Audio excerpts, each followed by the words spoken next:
Hi everybody. Um, I say this every time, but I think this should be a fairly quick video. I want to cover the idea of what is nuclear fission today. Now, there's only one sentence in the syllabus at the moment, really, and it says you need to state the meaning of nuclear fission. So I could cover that very quickly, but I think it's worth spending a bit of time. One, because I don't think you can really state what it means without understanding it fully. And two, it's one of the most interesting things I think we'll cover in the syllabus. Okay, so let me give you a few definitions. So as I said, we'll cover nuclear fission today, and that is the splitting apart of the nuclei of unstable atoms in order to release energy. Fusion, which we'll cover later, is not the same thing. Fusion is when you join atoms together, and similarly you release the energy contained inside them. It's not the same type of physical reaction though. Above my head you've got a bit more information. This is what you'd see in the periodic table for uranium. It's two isotopes of uranium. When you take uranium out of the ground, you mine it as a metal, uranium metal. Most of it, probably 99 or more than 99% of it, will be uranium-238, which is not radioactive. Less than 1% will be uranium-235, which is radioactive. You can see that uranium-238 is the isotope which contains 3 more neutrons than uranium-235. So the isotope we're interested in is uranium-235. You can take uranium-235, and if you fire neutrons at the nuclei of those atoms, you can split them apart. When you split them apart, you turn them into smaller nuclei of smaller atoms. You release energy, and you also release more neutrons. And those neutrons can smash into other nuclei and split those apart. And what you create, therefore, is an uncontrolled chain reaction. That would basically be a nuclear explosion. Now, before we go on any further, the reason why I've got a Rick and Morty style Albert Einstein here is because Albert Einstein was famous for many things. One of the more famous things was this equation, which I'm sure you've heard of at least. E equals mc squared. This is an equation that links together energy and mass. Or in other words, it tells you you've got a certain amount of mass, how much energy you could potentially get out of that from nuclear fission. So if I do a very small amount of maths, E equals mc squared, so therefore if we take a mass of, let's say, 1 kilogram of fissile material, fissile meaning atoms that can undergo nuclear fission, for example uranium-235, the amount of energy contained in that 1 kilogram would be 1 multiplied by speed of light squared, c. Speed of light is very approximately 300 million meters per second, as you know, squared.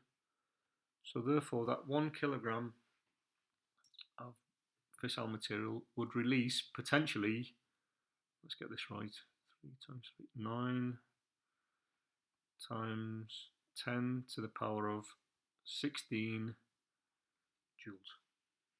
Right, that might not seem like a very large number, but 9 with 16 zeros after it, amount of joules, would be probably a bit less, not much less, than the amount of energy used by every human being on planet Earth in 1 year. So it's a huge amount of energy from 1 kilogram. Moving on again, there's quite a lot of information in this slide, so I'll try and cover it slowly. Here you've got basically the same explanation that's above my head in a bit more detail. This would be a nucleus of uranium-235. You fire a neutron at it. That neutron basically has enough energy to split apart the nucleus, or split apart the forces that hold that nucleus together. You create 2 smaller nuclei, daughter nuclei, and you release in the process a lot of energy. You also release more neutrons, and those neutrons can smash into other nuclei and split them apart, and in turn split more apart, releasing more energy. And you end up with this uncontrolled release of energy and neutrons, and you end up with an awful lot of more unstable daughter radioactive nuclei. What you've created there is basically a uncontrolled nuclear explosion or a nuclear bomb. Now down here you've got a picture of the first bomb to be ever dropped on a human target. This was the bomb called Little Boy that was dropped on Hiroshima, Japan in 1945. I've read a little bit about it. The mass of this bomb, it was dropped from a plane. It had a mass of about 4.5 tons, 4,500 kilograms approximately, and it had a warhead of uranium-235. It was approximately 64 kilograms of uranium-235. So I said before you could release an awful lot of energy. This was an awful lot of energy, but nowhere near the amount I calculated before. And that's because it wasn't 100% efficient at turning mass into energy. Okay, so I mentioned 2 isotopes before. And I also said that most of the uranium that you'll mine from the ground is uranium-238. In order to create a bomb, you need to get to approximately 90% uranium-235. What you need to do, therefore, is concentrate up the amount of uranium-235, and that's called enrichment. In 1945, in the Manhattan Project, the Allies managed to do that by basically creating a sieves of a new type of plastic that was created called Teflon, and they made use of the fact that these two atoms or these two isotopes are atoms of different sizes. So they could pass uranium-235 through the sieve and uranium-238 wouldn't. It was a very laborious and inefficient process, but they managed to concentrate up the uranium-235 that way. These days, a much more efficient way of doing it is to use these machines. They're called centrifuges. A centrifuge is basically just like a big washing machine. It's a cylinder that spins really quickly, and you know from your washing machine, if your clothes spin at very high speed, the heavy things tend to go towards the outside of the cylinder, and the light things move towards the middle. The first stage of doing that, by the way, would be to turn the uranium into a gas. It's a compound called uranium fluoride, and you spin the gas at very high speed in these centrifuges. The reason why you've got many of them in a row is it's a very difficult process to concentrate up that much. You have to pass the concentrated uranium from one centrifuge to the next, to the next, to the next, and so on. They all work in series. Very quickly, this photograph I got from a newspaper report. It's a laboratory, a uranium enrichment laboratory in Tehran, in Iran.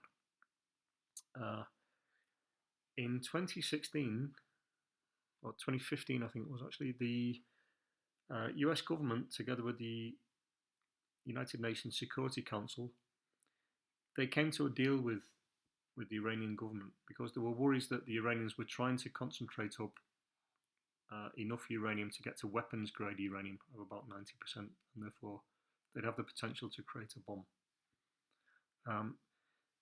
So the United Nations came up with a deal to make sure that the Iranians were only concentrating up uranium to about 3 to 5%, and that's enough to be able to run nuclear power plants to create electricity, but not enough to be able to create weapons grade uranium for a bomb. In 2018, Donald Trump's government, they basically said that they didn't like that deal, and Trump and the Trump government put an end to that deal as far as the Americans were concerned. So it's a funny situation in Iran now, where some countries are supporting them in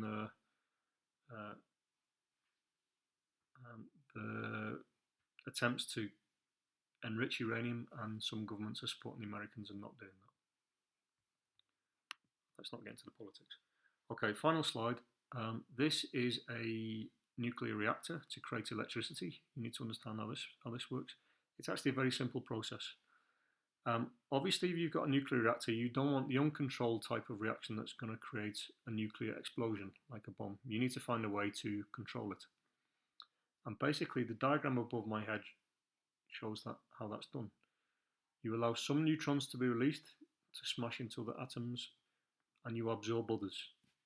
So you basically slow down this uncontrolled reaction and make it controlled.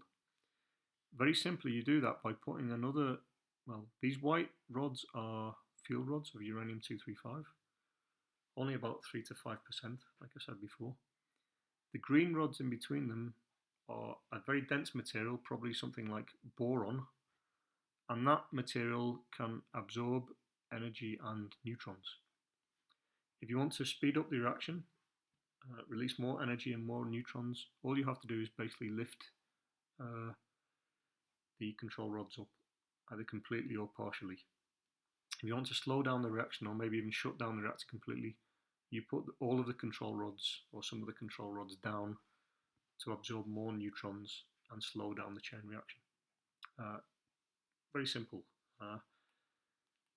Okay, so how this creates electricity, you put water into a boiler, not into the reactor, into a boiler. The energy, or the heat energy released by the fission process, heats up the water, creates steam at very high pressure. The steam passes through here to a turbine, which spins. The turbine is connected to a generator, which is basically just a big magnet that can spin inside a coil of wire. And if you spin the magnet inside the coil of wire, you create a current. Current can pass the national grid and then to your house to power your equipment inside, your electrical equipment inside your house. There's not that many functioning nuclear reactors in the world. Depends where you live. Here in Mexico, I believe there's 2. One of those is in Veracruz, but I know that the energy that's the electrical energy that's coming to your house will not have been created by a generator powered by a nuclear reactor in Mexico City. Okay, so I think that's pretty much everything I have in my notes here that I want to cover on the subject of nuclear fission. I hope you were enriched by this video and you didn't go into meltdown. As usual, as I always say, any questions, please let me know as you do this work I'm going to set with this video. And as I always say as well, during this period, take care of yourself and your family. Take care, and I hope to see you quite soon. Okay, goodbye everybody.